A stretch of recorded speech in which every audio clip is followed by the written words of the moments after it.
All India ইমাম ও মুয়াজ্জিন অ্যাসোসিয়েশনের প্রেসিডেন্ট এবং কনভেনর রাজ্য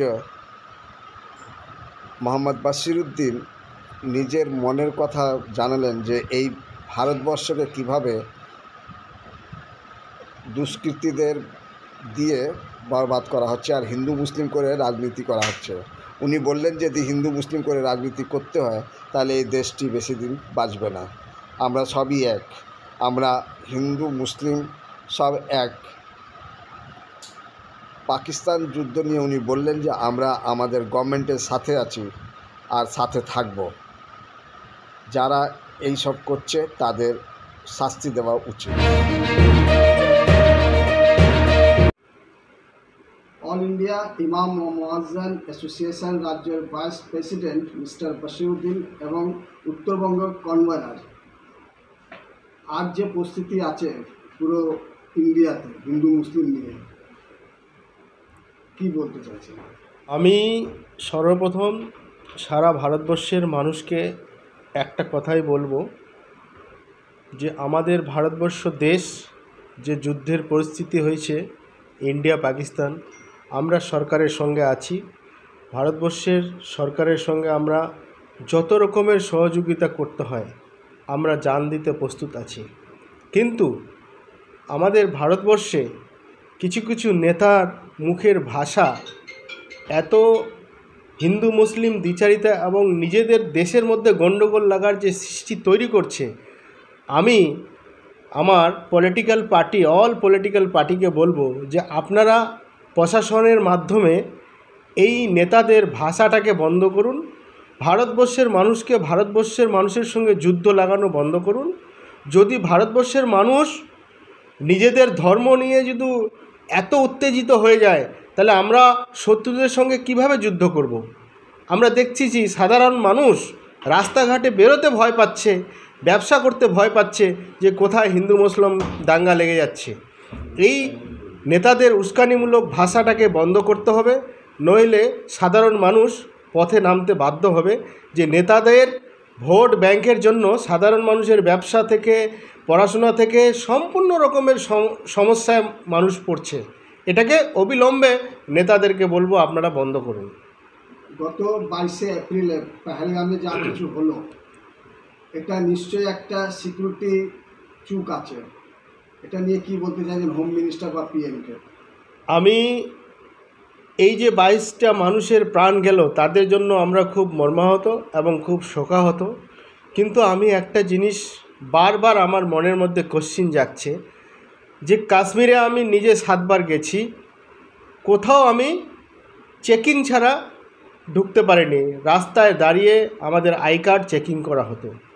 কিন্তু এতগুলো সিকিউরিটি থাকা সত্ত্বেও আমাদের নিরীহ মানুষের প্রাণটা কি করে গেল, কোথাও কি তারা বুঝতে পারেনি যে যারা পর্যটক যারা কাশ্মীর ভ্রমণে যাচ্ছে তাদের সিকিউরিটি দিতে হবে? সরকার কি করছে? সরকার 14টা 15টা 2টা 10টা করে সিকিউরিটি নিয়ে ঘুরছে, আর সাধারণ মানুষরা যাচ্ছে সেখানে নিজের বউ বাচ্চা নিয়ে একটু ঘুরতে, সেই সিকিউরিটিটা দিতে পারছে না। তাহলে এই সরকারকে পদত্যাগ করা উচিত।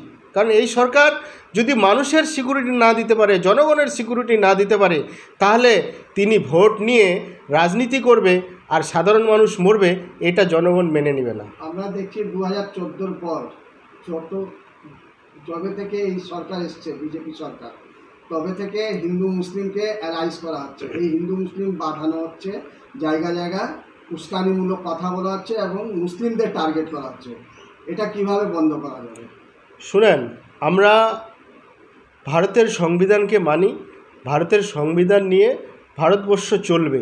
কিন্তু আমরা দেখেছি মাননীয় অটল বিহারী বাজপেয়ী, তিনি প্রধানমন্ত্রী ছিলেন, কি সুন্দর দেশ চালাচ্ছিলেন।